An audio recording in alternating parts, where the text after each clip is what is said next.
Hi, BookTube. Well, at the beginning of my last video, I spent about a minute apologizing for my somewhat long absence since I had made the video before that. And so, if I was going to do the same at the beginning of this video, in proportion to how long my most recent absence has been, I would be sitting here talking about it for 10 minutes.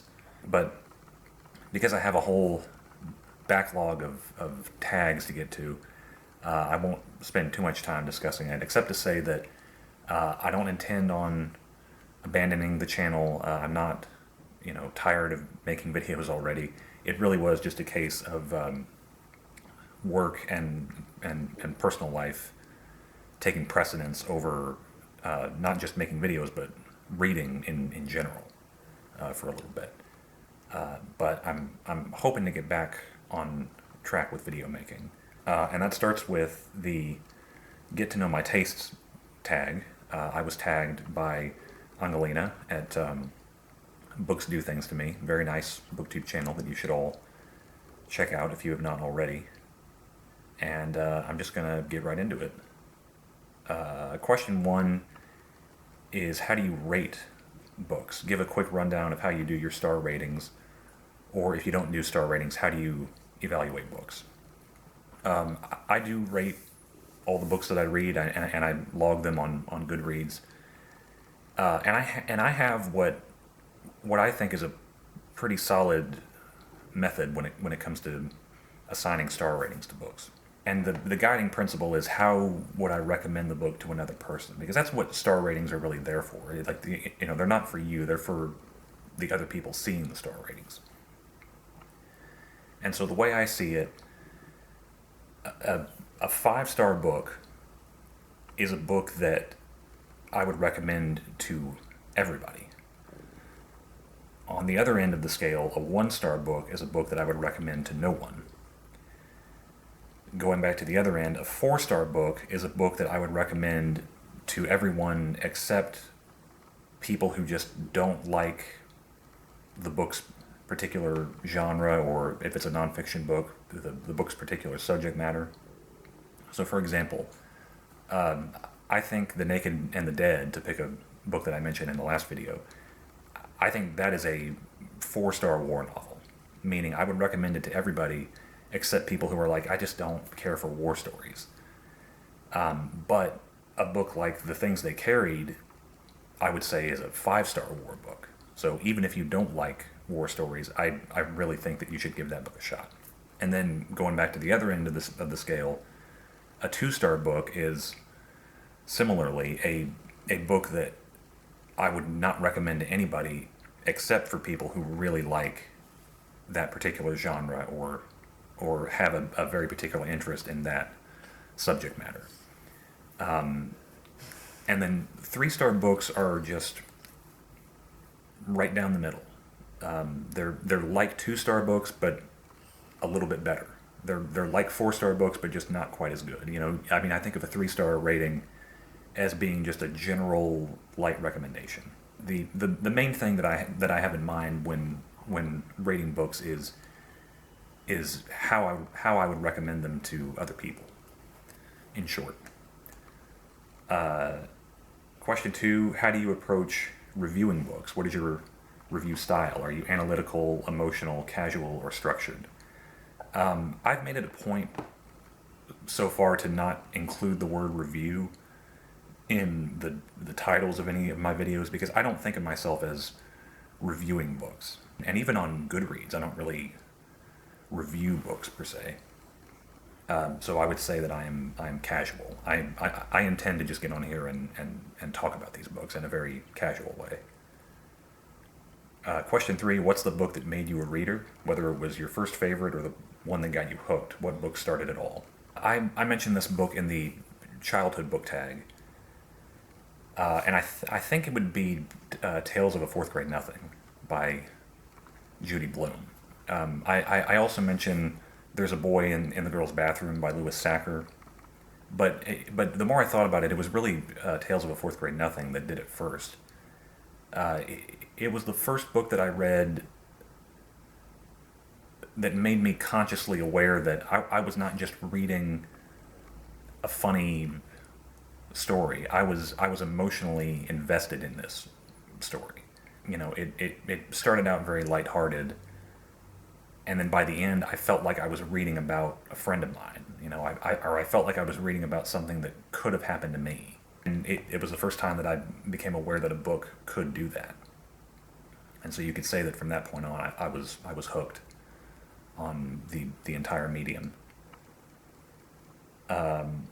Question 4, do you have a genre niche? Are there certain genres you gravitate toward, or do you read widely across genres? I like to think that I read pretty widely across genres, or I'm at least open to it, but I definitely gravitate toward, when it comes to fiction, I gravitate toward genre fiction, so, sci-fi, crime, and then with nonfiction, I prefer memoirs, history, biography, journalism, and in general, I prefer nonfiction to fiction. So you could say that alone puts me in kind of a niche. Question 5, do you generally prefer character-driven or plot-driven stories? The truth is that I'll take either one as long as it's done well, but if given the option between either really great characters or really great plot, I think I would take the great characters. Question 6, what's a book you love so much that you don't care if others don't like it? What's that one book you love enough for everyone? I had to go to Goodreads for this one, and I just went to the list of all the books that I've read, and I sorted by books with the lowest average rating, and just picked the first one that I saw that I really liked. And I was really surprised to see that the novel Bowl Away by Elizabeth McCracken was so low rated on Goodreads. I read that book 5 or 6 years ago whenever it first came out, and I haven't retained the particulars of the plot all that well, but I remember really, really being into how sprawling that book was, how big it felt despite it not being a very long book, and being really taken with the humor of it. If you're not familiar with the book, it's a long family saga. It focuses on the owners of this one particular bowling alley in New England, starting in the 1800s and then going all the way into the 20th century. I mean, it spans about 100 years. I'm pretty sure. And I read it thinking, all right, this is going to be an awards contender. It's going to have its fans, and apparently not. I mean, that's judging by Goodreads, which you can't always tell for sure with that. Question 7, what's a book you love so much that if someone doesn't like it, your reading tastes don't align? The books, or the book or books where a difference of opinion is a strong indicator of different reading preferences. The older I get, the less hung up I am on differences of opinion when it comes to books, movies, or music. But to be honest, once you get out of high school, it stops feeling important, that sort of thing. But the first book I thought of was A Confederacy of Dunces. And if you don't like A Confederacy of Dunces, if you read that book and you don't see why that book is so funny, we are probably not going to see eye to eye. I mean, when it comes to humorous books, at least. Question 8, what is in your trash pocket? What books, tropes, or themes do you know are bad, but you love them anyway? I don't know that I have a good answer for this. I guess it's asking for, what are your guilty pleasures? So I might say hard-boiled crime fiction in general, with all the tropes that come with that. But in that case, I don't think that those things are bad necessarily. So I'm just not sure that I have a good answer for that one. Question 9, do you have any deal breakers in books? Something that, if present, immediately turns you off from a book? I don't have any deal breakers, but I do find that the older I get, the more bothered I am by violence done to animals or children. You know, I mean, and not just in books, but in movies too. And what sucks is I love horror movies, so that those two things, especially violence done to animals, it just kind of comes with the territory. But I do find that the older I get, the more bothered I am by that sort of thing, and so that is maybe a potential future deal breaker. Question 10: what is a strong opinion you have about a book released within the last year? I think I've only read one book released in the last year, and that would be Dan Nadel's biography of Robert Crumb, which came out earlier this year.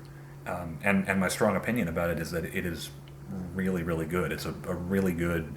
It's the biography that I had been waiting for on the guy ever since, first seeing the documentary Crumb, about 15 years ago. It's the big, detailed, uncomfortable, like no holds barred look at the man that I had been waiting for someone to write, and it did not disappoint. Question 11: what do you look for in writing? What makes a book stand out to you? Is it prose style, themes, voice, structure, or something else? I think of those four, it would probably be voice and prose style.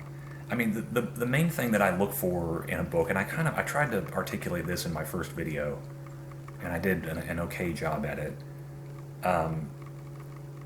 The main thing that I look for in any book, whether it's fiction or nonfiction, is I want the book to be thorough.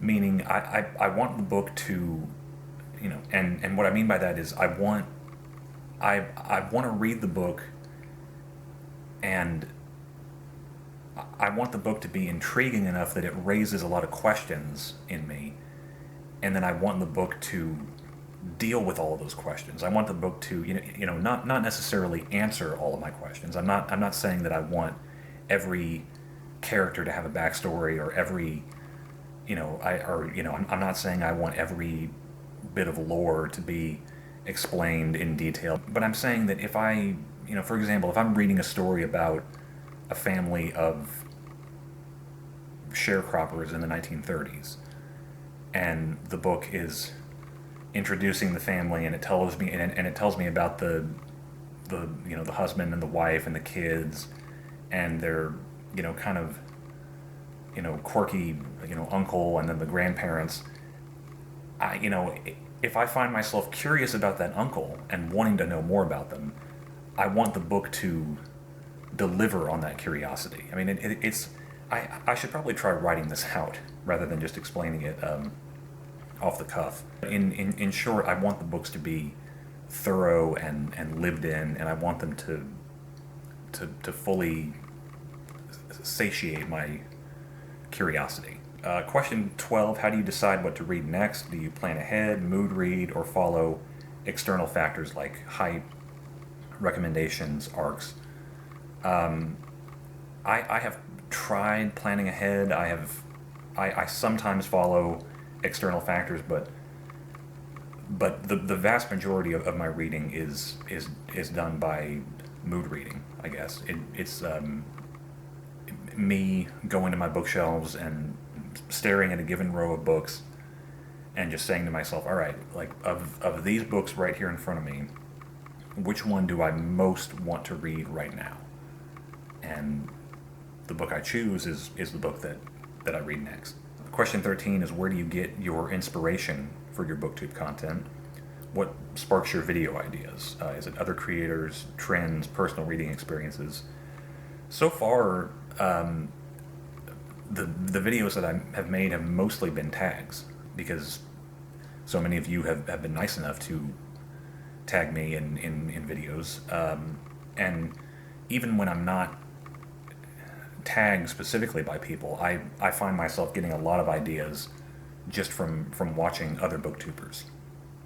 And so that's where the majority of my inspiration comes from. Question 14: if you could make any book go viral right now, what would it be? A book you think deserves more attention, and why? Well, I made a feeble attempt at that with my video on the Brain That Wouldn't Die novelization. But another book in kind of the same vein, and it's a book that I think I've mentioned before in an earlier video. That would be Texas Schlock by Brett McCormick.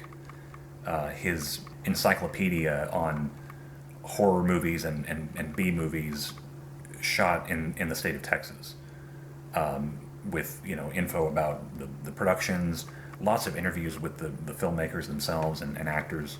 It seems like a very niche thing, but but you don't have to be from Texas to get a lot out of it. You just have to be into the kind of movies that McCormick is writing about. Question 15: Who are some booktubers with reading tastes similar to yours? I'm going to take the easy route and just say Steve Donahue because he reads everything, and we both favor nonfiction. On BookTube especially, which tends to favor fiction, I think that's enough to point to that as a similarity. And then question 16 is to tag others. I think all of the booktubers that I would have tagged have probably done this tag already, because it's been a couple of months now since this was first going around. But yes, if you're seeing this, you should consider yourself tagged. And that is it. So thank you for watching, and thank you to Angelina for the tag.